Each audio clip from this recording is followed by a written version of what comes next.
नमस्कार दोस्तों, सब्सक्राइब कीजिए हमारे चैनल टेक्निकल को, साथ ही दबाइए पास में बने बेल आइकॉन को, ताकि आपको हमारी वीडियो की नोटिफिकेशन सबसे पहले आप तक पहुंचे और कोई भी वीडियो आपसे मिस न हो। नमस्कार। आज की हमारी गहरी डुबकी है 2025 के बिल्कुल नए मोबाइल स्कैम्स पर।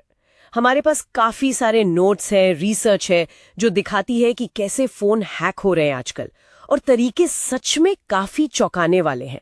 मकसद है इन नए खतरों को समझना, और दिलचस्प बात यह है कि ठग अब सिर्फ कॉल या एसएमएस तक नहीं रुक रहे हैं, वो हमारी छोटी छोटी गलतियों का फायदा उठा रहे हैं। हाँ, बिल्कुल सही कहा। ये सिर्फ टेक्निकल हमले नहीं है, इसमें मनोविज्ञान का भी बहुत बड़ा हाथ है।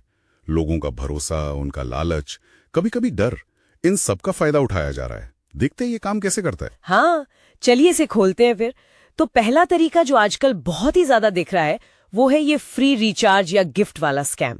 व्हाट्सएप पर, एसएमएस पर ऐसे लिंक्स आते हैं जैसे पीएम योजना में फ्री रिचार्ज पाएं, या अंबानी जी की तरफ से फ्री डेटा। हाँ, या फिर आप जीत सकते हैं एक नया स्मार्टफोन टाइप की। बिल्कुल, और सुनने में कितना आकर्षक लगते हैं ये।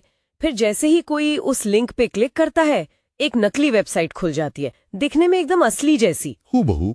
और वहां पर फिर वो नाम, मोबाइल नंबर, आधार जैसी डिटेल्स मांगते हैं, और फिर सबसे खतरनाक चीज ओटीपी। और बस ये ओटीपी मिलते ही उनका खेल हो जाता है।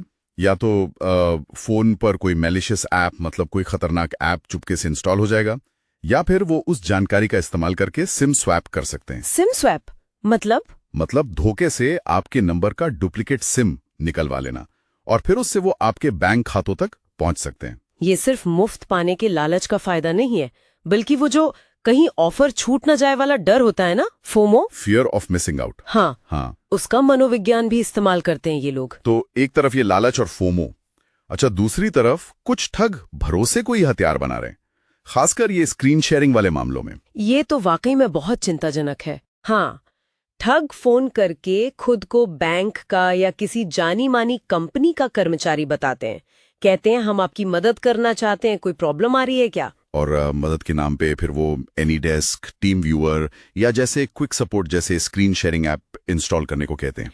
पर लोग इतनी आसानी से कैसे मन जाते हैं, मतलब किसी अनजान को ऐप इंस्टॉल करने देना। देखिए, यही तो चालाकी है। वो मदद का बहाना बनाते हैं।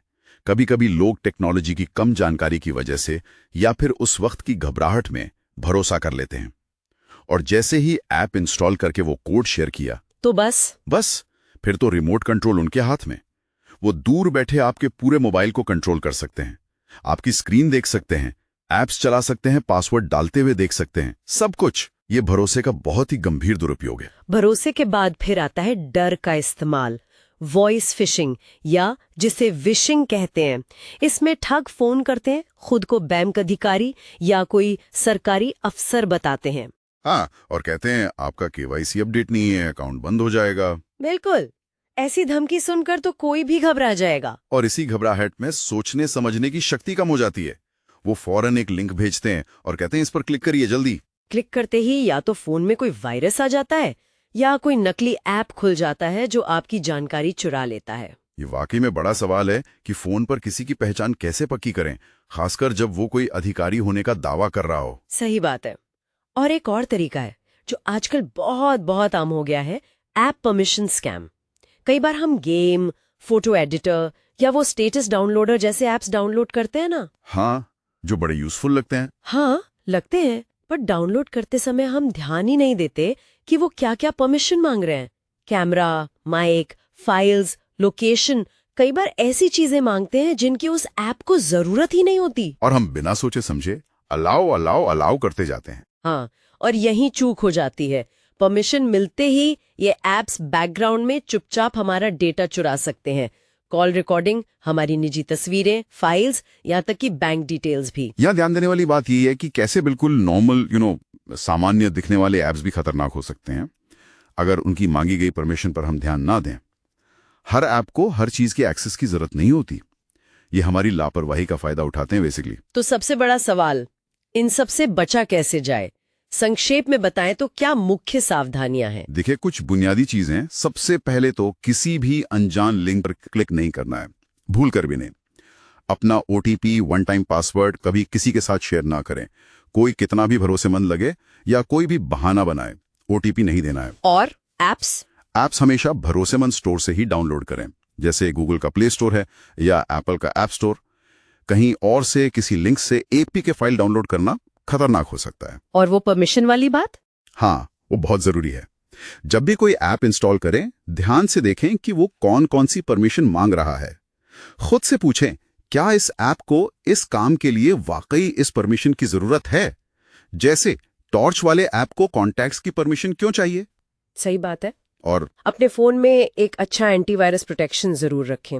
और वो जो स्क्रीन शेयरिंग एप्स हैं, उनका एक्सेस कभी किसी अनजान व्यक्ति को ना दें, चाहे वो मदद का कितना भी आश्वासन दे। हाँ, मतलब मूल बात यह है कि स्कैम करने वाले लगातार चालाक होते जा रहे हैं। एक गलत क्लिक या थोड़ी सी लापरवाही भी बहुत भारी पड़ सकती है। बिल्कुल। तो इसका मतलब क्या निकलता है हमारे लिए?